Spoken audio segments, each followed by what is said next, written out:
the recipe of Schezwan dosa. So let's start.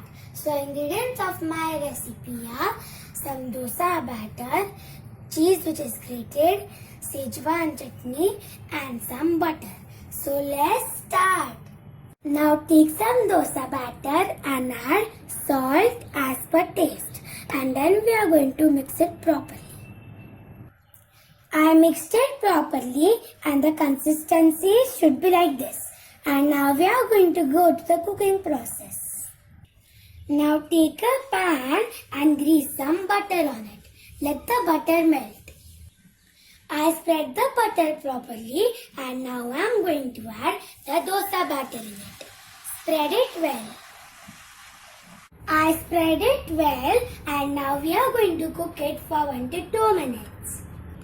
After 1 minute, I am going to add 1 tablespoon of butter on it. Spread it well. Now I am going to add some Schezwan chutney in it. Spread it well.